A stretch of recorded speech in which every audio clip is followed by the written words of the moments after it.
जय हिंद दोस्तों, आपके अपने YouTube channel career competition classes में आप सभी लोगों का स्वागत और अभिनंदन है। आज हम आप लोगों के लिए लेकर आए हैं जनवरी 2023 इम्पोर्टेंट करंट अफेयर्स, यानी कि जनवरी 2023 में जितनी भी राष्ट्रीय अंतर्राष्ट्रीय घटनाएं घटी हैं उन सबसे संबंधित एक ही वीडियो में आपको मैं पूरा क्वेश्चन देने वाला हूँ। आपको अगर जनवरी 2023 का करंट अफेयर्स पढ़ना है तो आपको कहीं और नहीं जाना है, इस पूरे वीडियो को आपको ध्यान से देखना है। और अगर आपने पेन कॉपी लेकर बैठे हैं तो बहुत अच्छी बात है, पेन कॉपी बैठिए और उसके नोट्स बना लीजिए, जिससे बाद में आपको रिवीजन करने में आसानी रहे। बाकी आप लोगों को पता ही है कि जितने भी आजकल एग्जाम होते हैं सब में कि करंट अफेयर्स आधारित प्रश्न बहुत ज़्यादा बनते हैं। जीके जीएस जो आता है, स्टैटिक जीके बहुत कम होता है और करंट आधारित प्रश्न बहुत ज़्यादा होते हैं।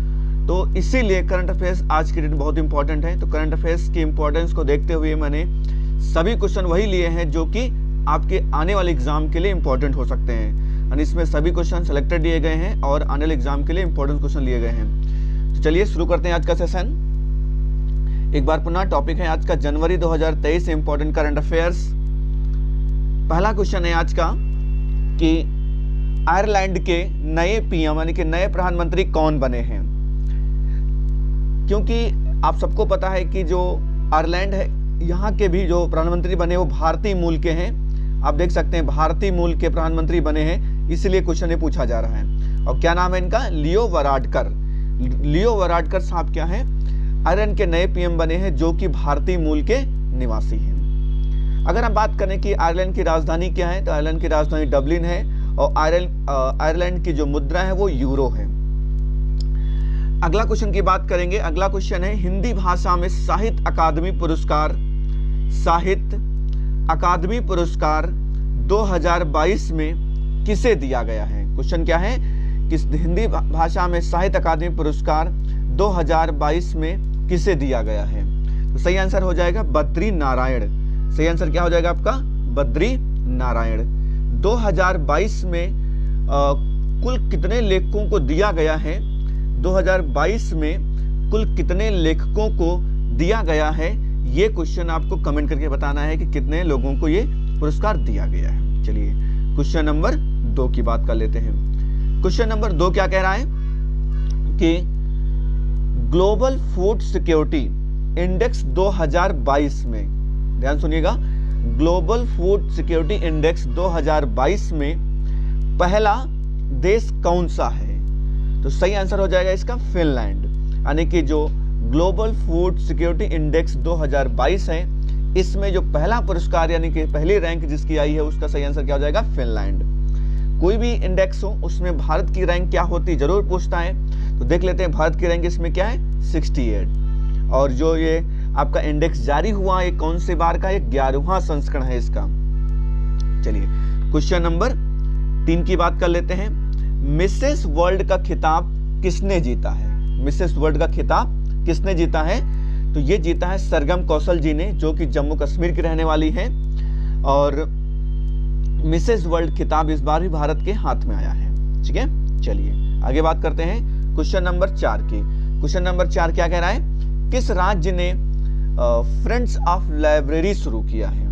यानी कि फ्रेंड्स ऑफ लाइब्रेरी शुरू किया है, तो ये भारत का जो महत्वपूर्ण राज्य है तमिलनाडु में शुरू किया गया है। चलिए आगे बात कर लेते हैं। अगला क्वेश्चन है क्वेश्चन नंबर 5। क्वेश्चन नंबर 5 क्या कह रहा है कि ऑस्कर 2023 के लिए शॉर्टलिस्ट होने वाला भारत का पहला गाना कौन सा बन गया है? सब लोगों ने देखा होगा, सुना भी होगा न्यूज में कि नातू नातू जो RRR मूवी से है ये बन चुका है, जो कि भारत का यानी ऑस्कर 2023 के लिए शॉर्टलिस्ट होने वाला भारत का नातू नातू सॉन्ग जो है वो भारत का पहला सॉन्ग बन चुका है। चलिए आगे बात करेंगे। राष्ट्रीय गणित दिवस कब मनाया जाता है?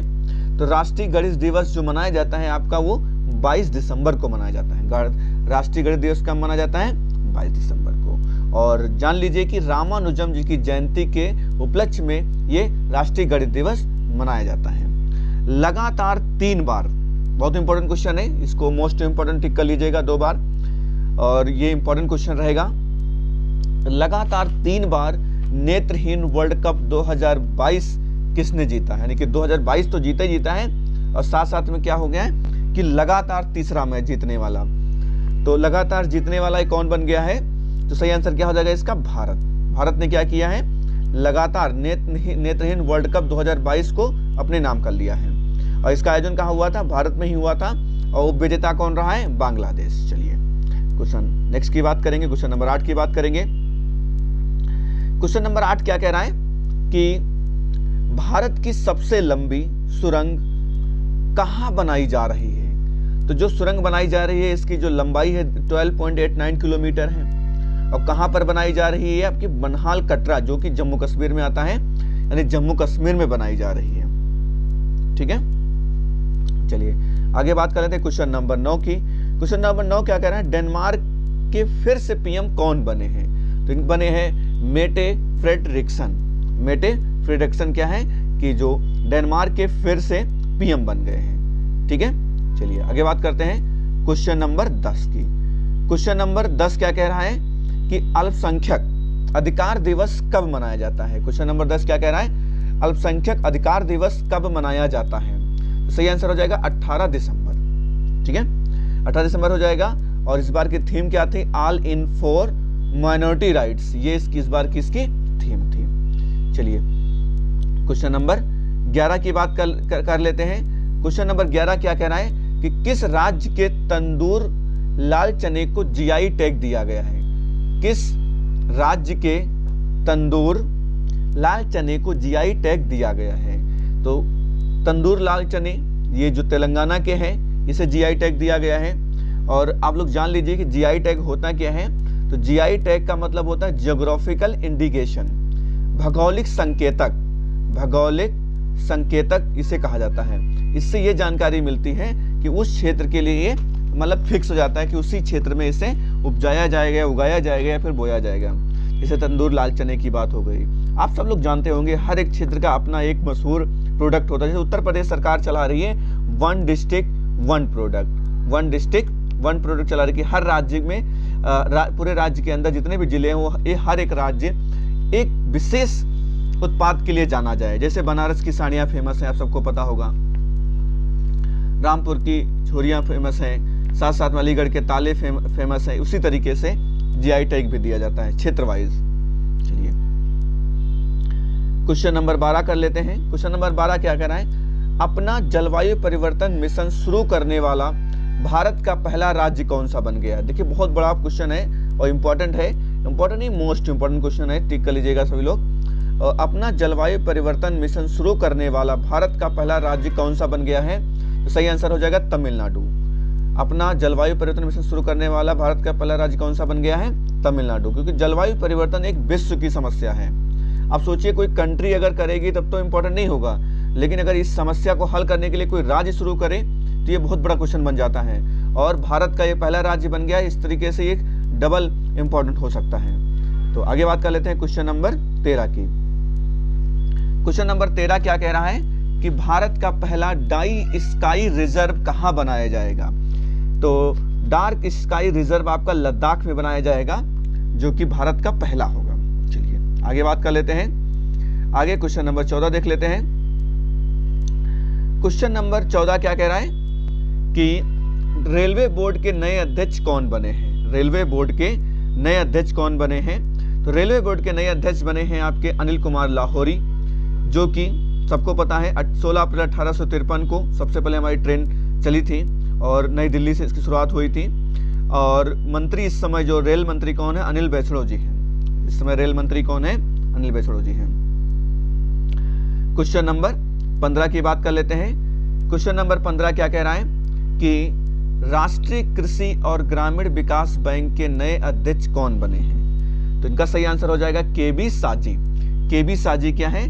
जो कि हमारे राष्ट्रीय कृषि और ग्रामीण बैंक के नए अध्यक्ष बने हैं। इंग्लिश में आपने कई बार देखा होगा नाबार्ड, तो नाबार्ड की ही बात हो रही है। ठीक है, चलिए आगे बात कर लेते हैं। साहित्य का नोबेल पुरस्कार किसने जीता है? साहित्य का नोबेल पुरस्कार किसने जीता है? आप सबको पता है कि नोबेल से प्रश्न हर साल बनते हैं, तो इस साल भी बन सकता है। तो जो साहित्य का पुरस्कार दिया गया है उन्हें दिया गया एनी एनॉक्स को, जो कि फ्रांसीसी लेखिका हैं, इन्हें दिया गया है।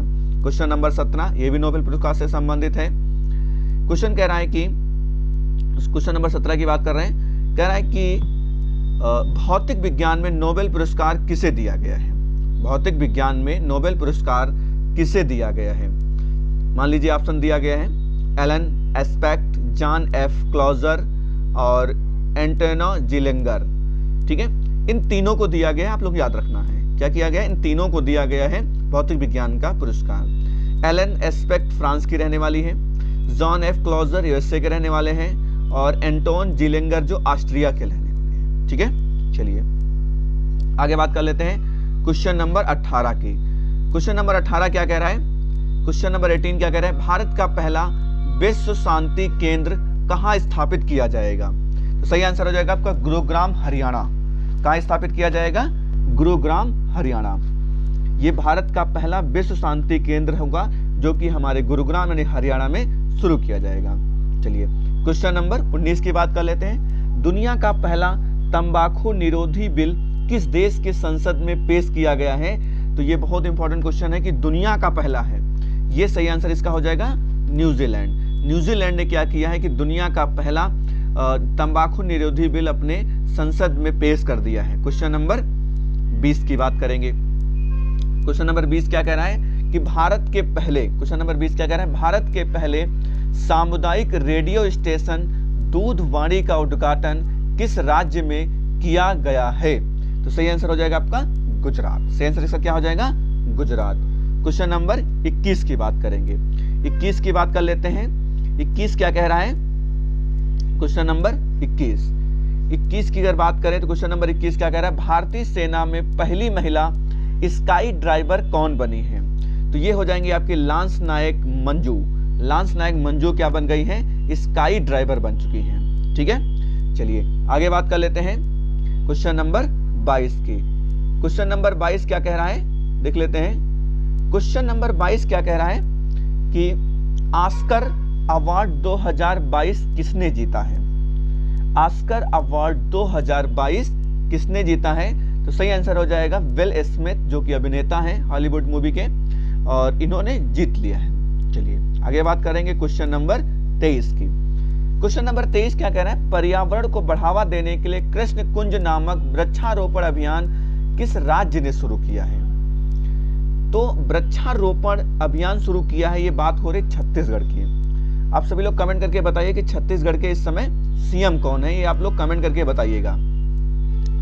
चलिए क्वेश्चन नंबर 24 की बात कर लेते हैं। क्वेश्चन नंबर 24 क्या कह रहा है कि भारत की पहली पानी के अंदर मेट्रो ट्रेन किस शहर में शुरू की जाएगी? तो इसका सही आंसर हो जाएगा कोलकाता, पश्चिम बंगाल। कोलकाता, पश्चिम बंगाल। अब कोलकाता यानी पश्चिम बंगाल की बात करें तो पश्चिम बंगाल की राजधानी क्या है? कोलकाता ही है, और वहां की मुख्यमंत्री कौन है? ममता बनर्जी जी हैं। ठीक है, क्वेश्चन नंबर 25 की बात करेंगे।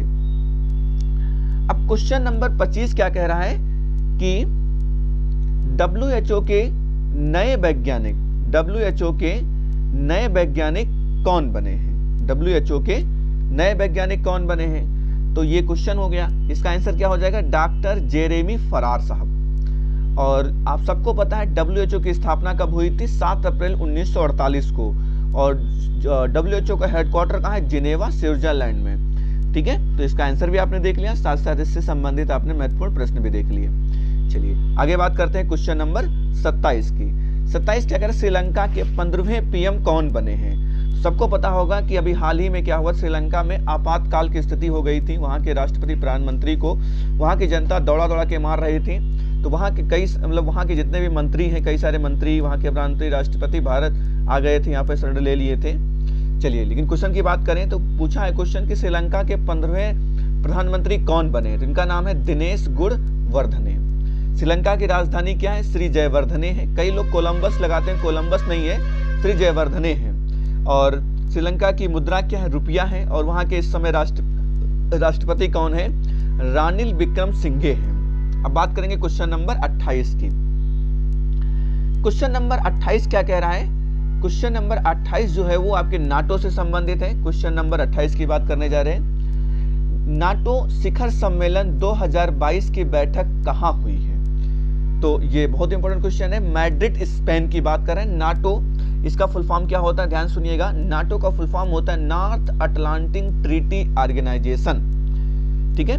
और अगर नाटो की स्थापना की बात करें तो नाटो की स्थापना हुई थी 4 अप्रैल 1949 और इसका मुख्यालय कहाँ पर है, ब्रुसेल्स, ठीक है। आपने नाटो संबंधित महत्वपूर्ण प्रश्न भी देख लिए, साथ साथ में आपने इसका आंसर भी देख लिया। चलिए क्वेश्चन नंबर हम लोग अब 29 की बात करेंगे। फियरलेस गवर्नेंस नामक पुस्तक किसने लिखी है? फियरलेस गवर्नेंस नामक पुस्तक किसने लिखी है? इसका सही आंसर हो जाएगा डॉक्टर किरण बेदी। डॉक्टर किरण बेदी ने इससे संबंधित पुस्तक लिखी है, ये बुक लिखी है। चलिए अगले क्वेश्चन की बात कर लेते हैं, क्वेश्चन नंबर 30 की। अब क्वेश्चन नंबर 30 क्या कह रहा है कि बहुराष्ट्रीय सैन्य अभ्यास ध्यान दीजिएगा, शब्दों पे ध्यान दीजिएगा, वोस्टोक 2022 कहाँ आयोजित किया गया है? तो सही आंसर हो जाएगा रूस। और वोस्टोक क्या है, क्वेश्चन ऐसे भी आ जाता है कि वोस्टोक क्या है? तो ये एक सैन्य अभ्यास है जिसमें बहुराष्ट्रीय सैन्य अभ्यास हुआ है और इसका आयोजन कहाँ पर हुआ है? ये हुआ है रूस में, ठीक है। अगर हम बात करें कि इसमें कौन कौन से देश शामिल हुए थे, तो इसमें भारत, चीन, रूस, बेलारूस, मंगोलिया और तजाकिस्तान इसमें शामिल हुए थे, ठीक है। चलिए अगले क्वेश्चन की बात कर लेते हैं, क्वेश्चन नंबर 31। क्वेश्चन नंबर 31 क्या कह रहा है, बहुत ही इंपॉर्टेंट क्वेश्चन है, ध्यान दीजिएगा। 31 क्या है, मोस्ट इंपॉर्टेंट क्वेश्चन है, ठीक है, टिक कर दीजिएगा, मोस्ट इंपॉर्टेंट।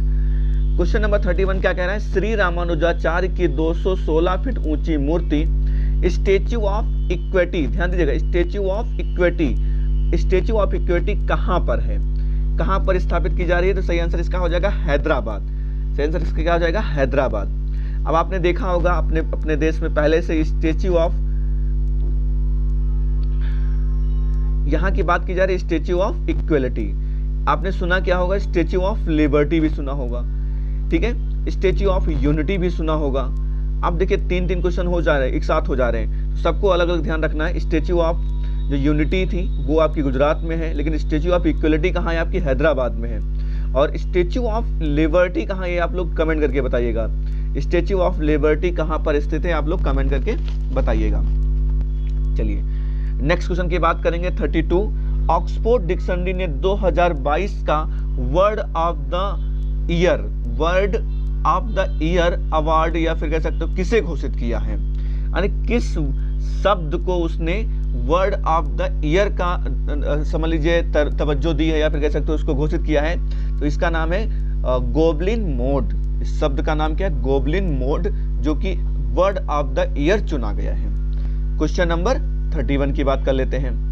क्वेश्चन नंबर 31 की अगर बात करें तो क्वेश्चन नंबर 31 क्या कह रहा है, भारतीय मूल के किस व्यक्ति को आयरलैंड का नया पीएम बनाया गया है? तो इनको बनाया गया लियो वराडकर को। और अगर बात करें आयरलैंड की, तो आयरलैंड की राजधानी क्या है, डबलिन है, और इसकी मुद्रा क्या है, यूरो है। चलिए क्वेश्चन नंबर 34 की बात कर लेते हैं। डीआरडीओ के नए अध्यक्ष कौन बने हैं? तो सही आंसर हो जाएगा समीर बी कामत। समीर बी कामत क्या बने हैं, ये डीआरडीओ के नए अध्यक्ष बन गए हैं। चलिए आगे बात कर लेते हैं क्वेश्चन नंबर 35। क्वेश्चन नंबर 35 क्या कह रहा है, क्वेश्चन नंबर 35 कह रहा है कि भारत का पहला चीता अभ्यारण्य कहाँ स्थापित किया जाएगा? तो आपने देखा होगा भारत में विदेश से यानी कि नामीबिया देश से 8 चीते लाए गए थे, जो कि कुनो पालपुर राष्ट्रीय उद्यान में मध्य प्रदेश में इनको रखा गया है, ठीक है।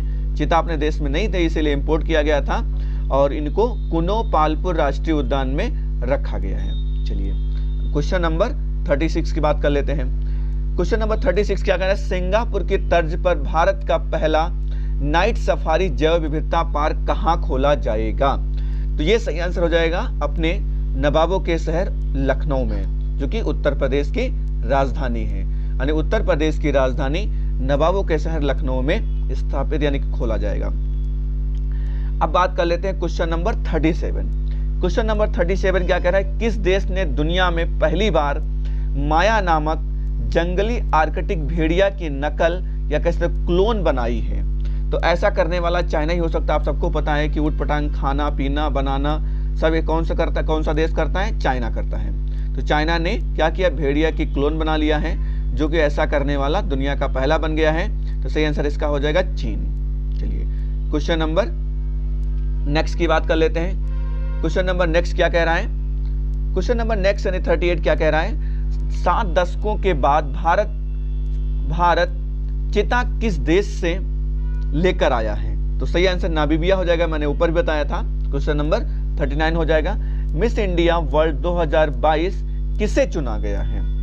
तो मिस इंडिया की बात कर रहे हैं, अभी मिस यूनिवर्स की बात किए थे, मिस इंडिया की बात कर रहे हैं। इनका नाम है सिनी सदानंद शेट्टी, इनको दिया गया है। ठीक है, चलिए क्वेश्चन नंबर 40 की बात कर लेते हैं।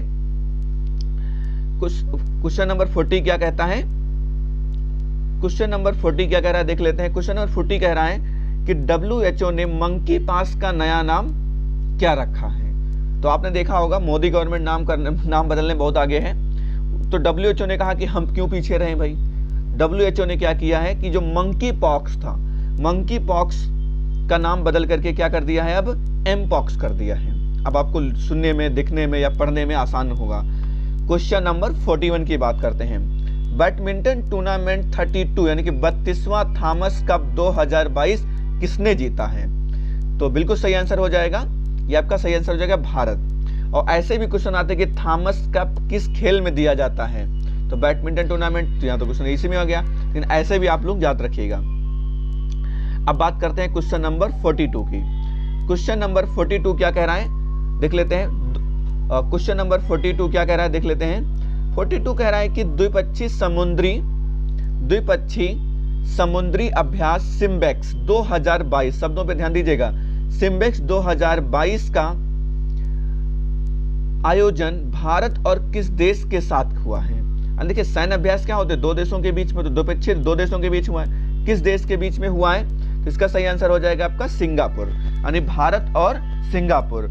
और द्विपक्षीय समुद्री अभ्यास है, कैसा अभ्यास है ये भी ध्यान रखिएगा, समुद्री अभ्यास है, जिसका नाम रखा गया है सिम्बेक्स 2022। चलिए क्वेश्चन नंबर 43 की बात कर लेते हैं। क्वेश्चन नंबर 43 क्या कह रहा है कि जलकट्टू त्योहार कहाँ मनाया जाता है। तो बहुत ही मशहूर त्योहार है, कई बार एग्जाम में आया हुआ है, तमिलनाडु में मनाया जाता है। क्वेश्चन नंबर 44 की बात कर लेते हैं। 15वें ब्रिक्स शिखर सम्मेलन की मेजबानी कौन सा देश करेगा। तो 15वां पहले जान लीजिए कब होगा, 2023 में होगा।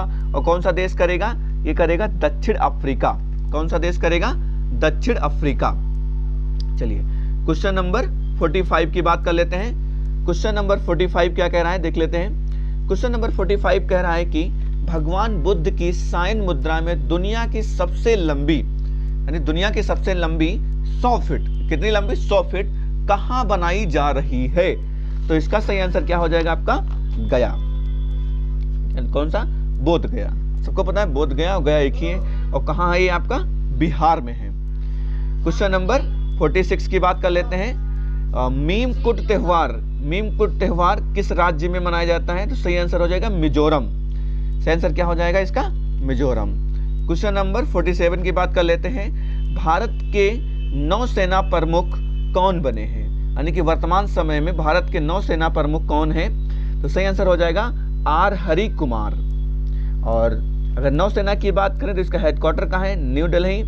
और इस नौसेना दिवस मनाया कब जाता है, तो सबको पता है 4 दिसंबर को।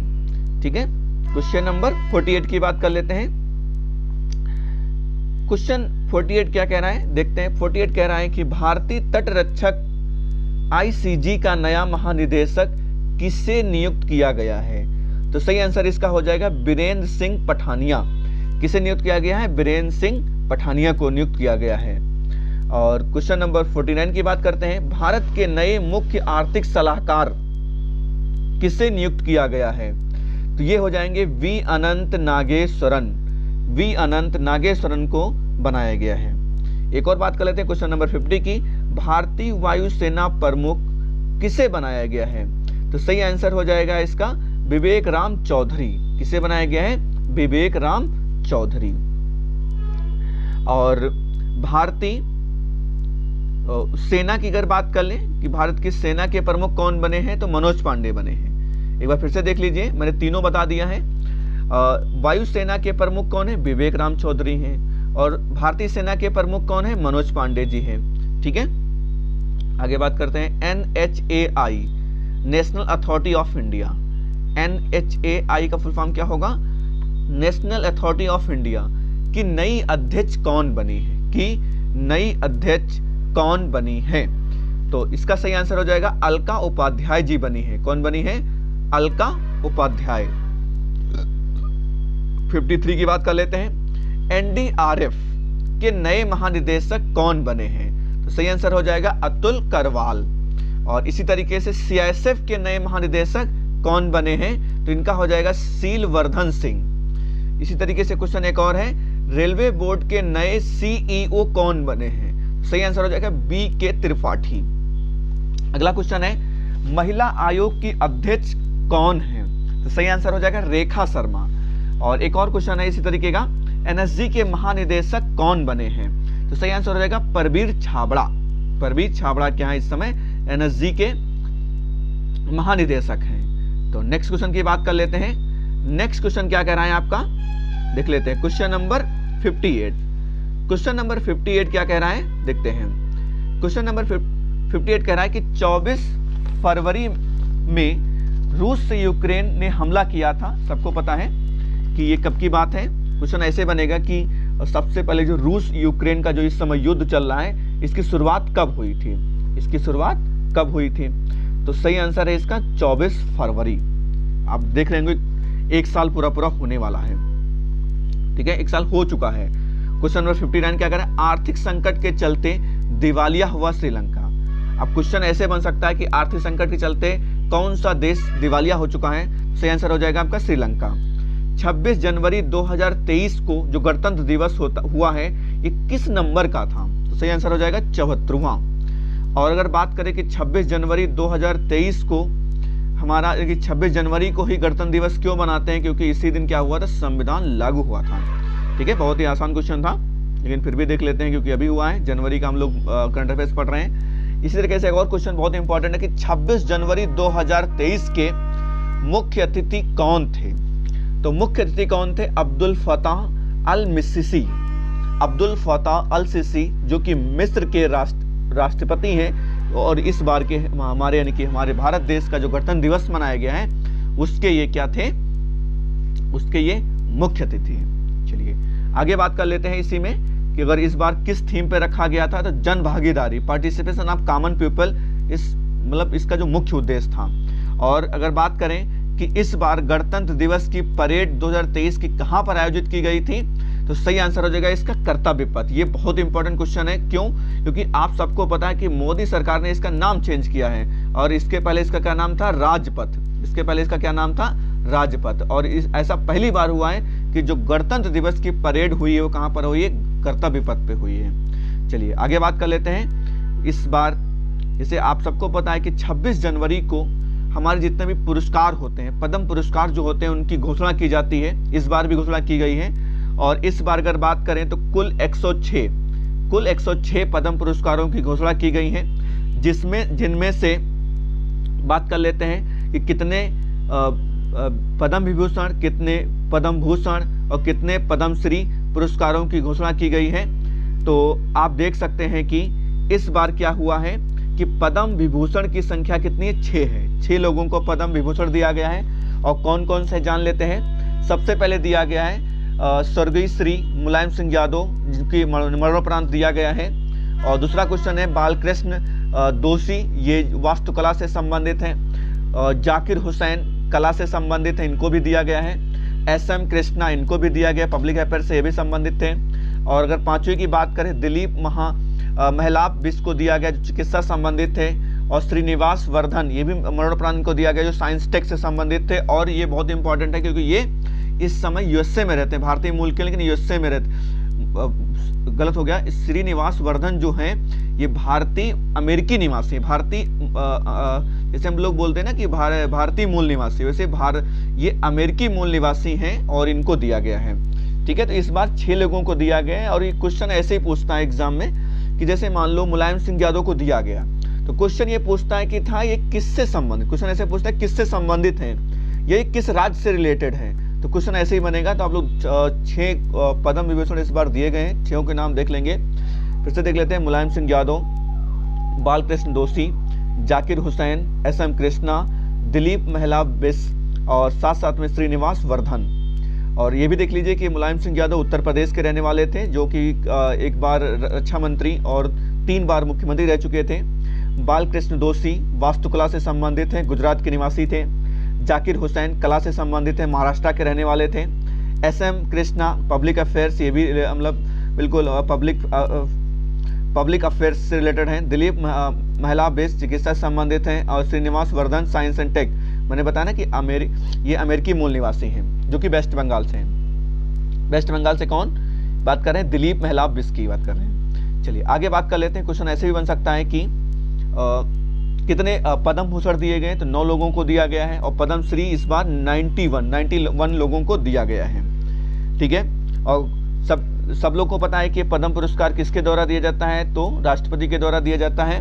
महिलाओं को पद्म पुरस्कार कितने दिए गए हैं? तो ये 19 यानी कि 19 महिलाओं को इस बार पद्म पुरस्कार से सम्मानित किया गया है, या फिर उनके नामों की घोषणा की गई है। अभी नामों की घोषणा की गई, अभी दिया नहीं गया, ये भी ध्यान रखिएगा। 26 जनवरी को हर साल गणतंत्र दिवस के उपलक्ष्य में सिर्फ और सिर्फ पद्म पुरस्कारों की घोषणा की जाती है। तो इस बार भी घोषणा किया गया है, और अधिकतम मात्र 120 लोगों को दिया जा सकता है। इसका मतलब नहीं कि सबको दे दो, 120 लोगों को ही दिया जा सकता है। किस वर्ष नहीं दिया गया था, ये भी पूछ सकता है एग्जाम में, किस वर्ष नहीं दिया गया था? सही आंसर हो जाएगा 1978, 1979, 1993 से 97 तक ये दिया नहीं गया था।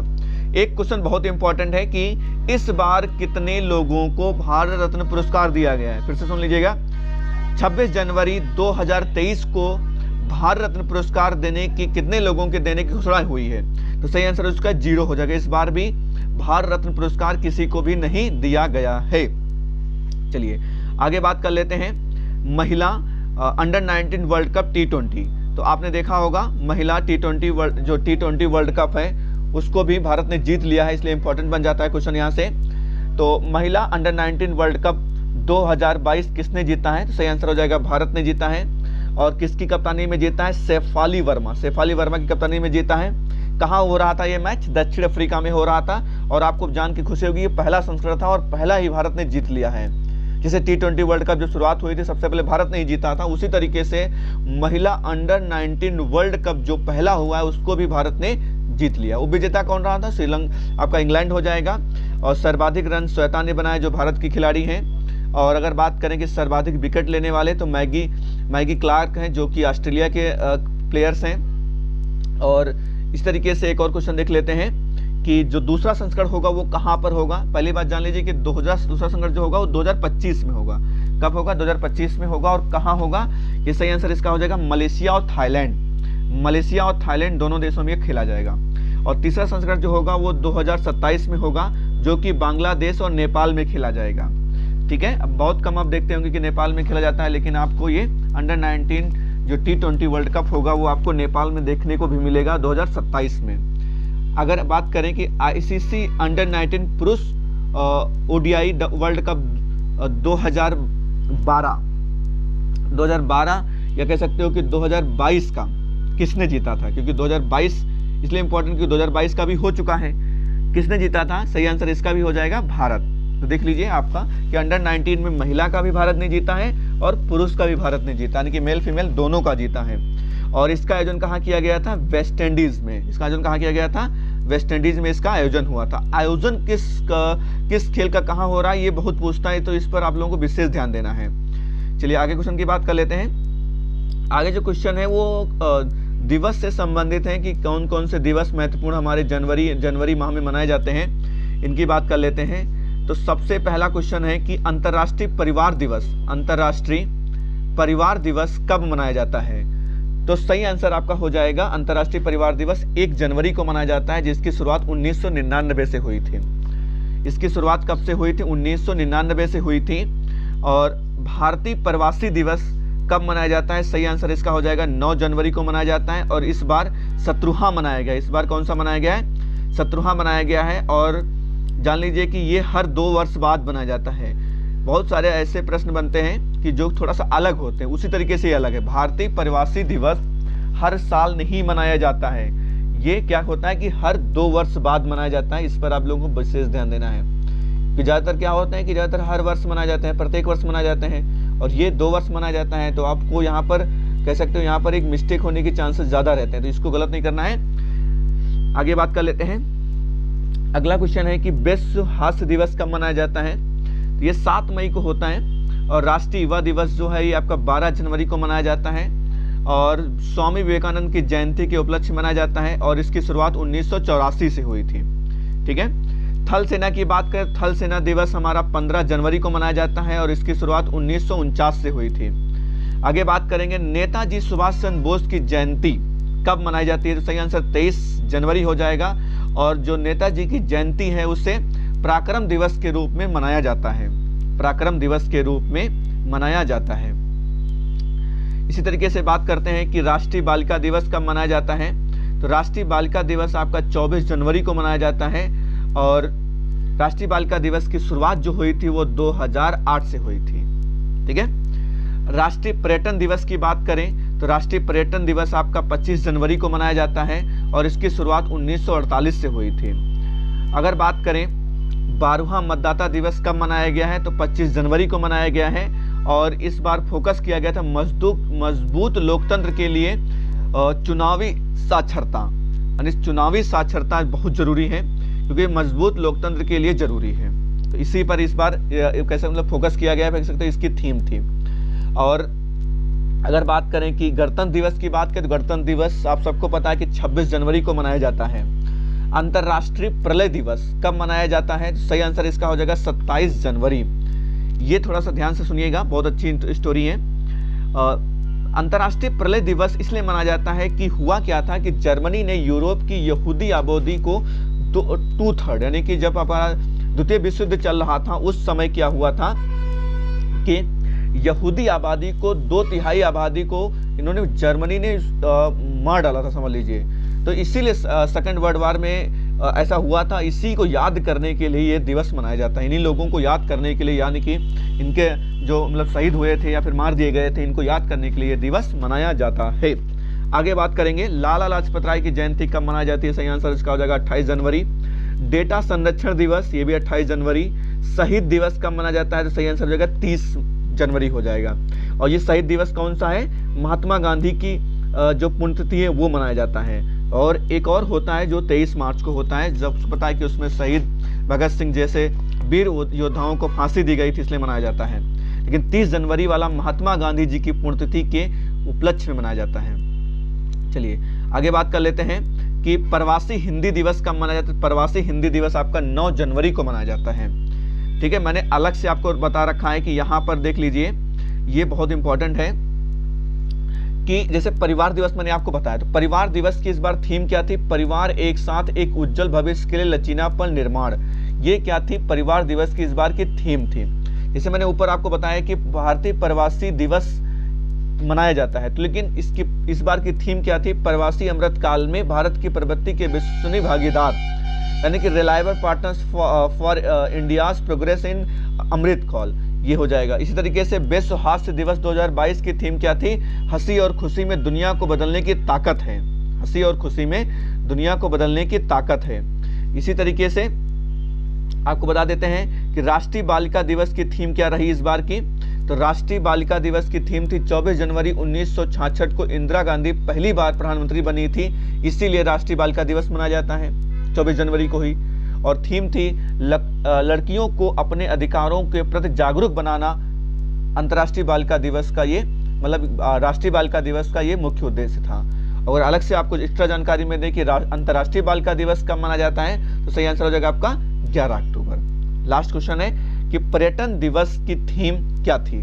तो पर्यटन दिवस 2023 की जो थीम थी वो थी आपकी ग्रामीण और सामुदायिक केंद्रित पर्यटन। तो इस तरीके से आपने पूरा वीडियो देख लिया है, जिसमें मैंने जनवरी 2022 के जितने भी महत्वपूर्ण प्रश्न बन सकते हैं, जितने भी राष्ट्रीय अंतर्राष्ट्रीय घटनाएं बन सकती हैं, सारी मैंने इसमें बता दी हैं। आप सब लोगों को क्या करना है, इस वीडियो को एक बार फिर से देखना है, नोट्स बना लेना है और बार बार इसका रिवीजन करना है। इससे क्या होगा, आपके कोई भी प्रश्न ना छूटे। तो इस वीडियो में इतना ही रहेगा, फिर हम मिलेंगे एक नए वीडियो के साथ। तब तक के लिए बहुत बहुत धन्यवाद।